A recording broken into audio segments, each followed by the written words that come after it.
Hello, hello. This is Vivian Dash, your host on the Confessional Playground Podcast. I would like to apologize that I didn't post last Friday because, as you can notice, I have a throat ache.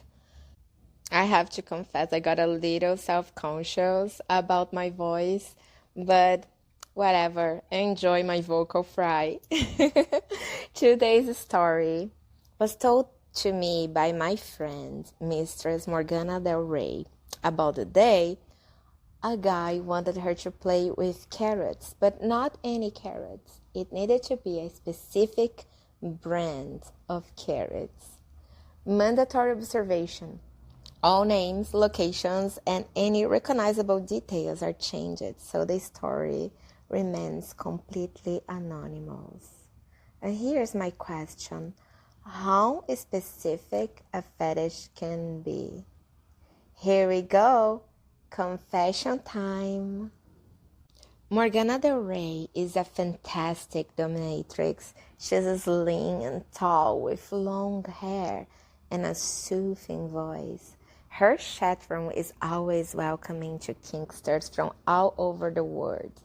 And one of these days, she received a very odd request. A guy she never talked before, he asked, "Do you have carrots?"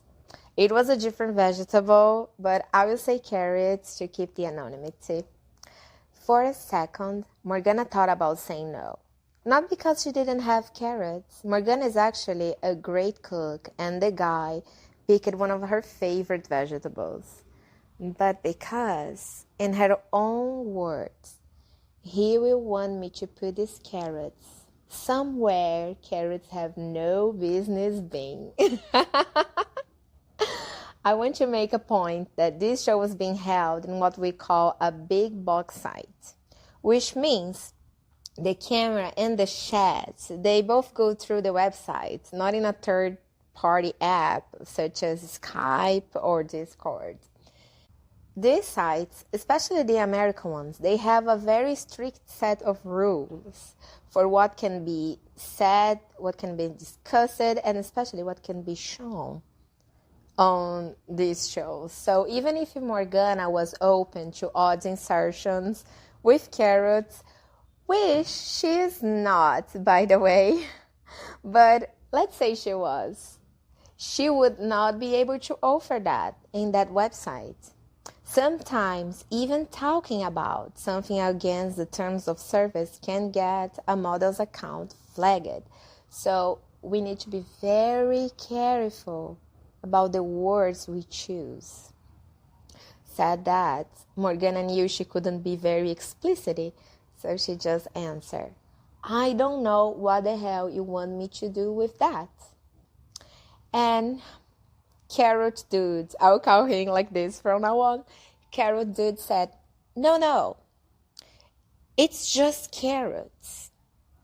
Do you have jarred carrots? But from the bunny brand, the one with the rabbit on the logo. It needs to be this exactly one. From all the stunted carrots available, she had exactly the one he was looking for. He took her private immediately and asked her to take the jar and hold it next to her face so he could see the rabbit.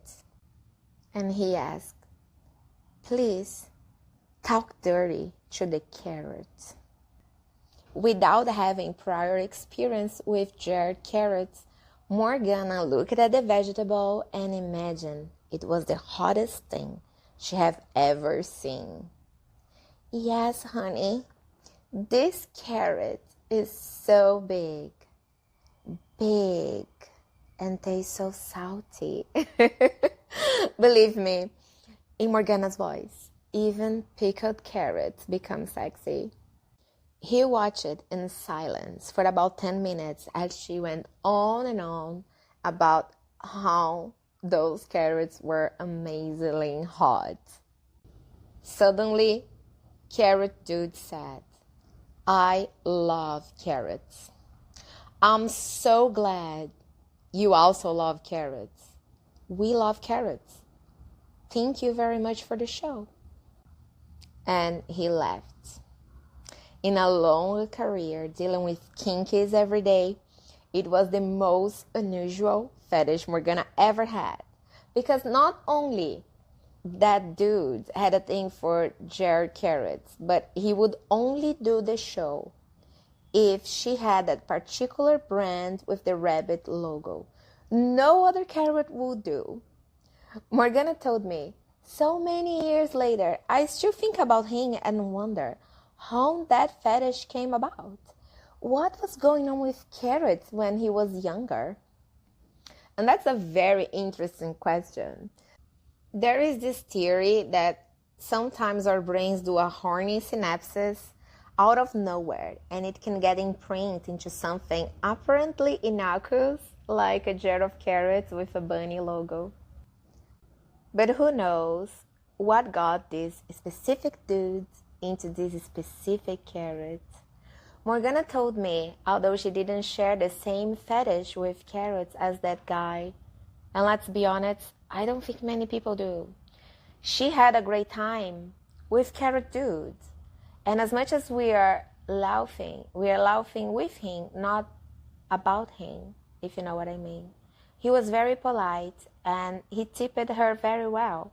At the end of the day, no matter what your fetish is, being nice goes a long way in getting what you want. Wise words, Morgana. I hope you liked listening to the adventures of this follower with his favorite content creator. I was thinking about doing some kind of themed stories, and since it's Easter and we have carrots, this is gonna be our Easter story. Next Friday, we're going to talk about Telegram. Do you know that Telegram has over 1 billion users? I was shocked. It's so popular, and we can use that for naughty video chats. And if you have any story that you want to tell about camgirls and content creators, write to me. The link is on the episode description. And I will see you soon. Mwah.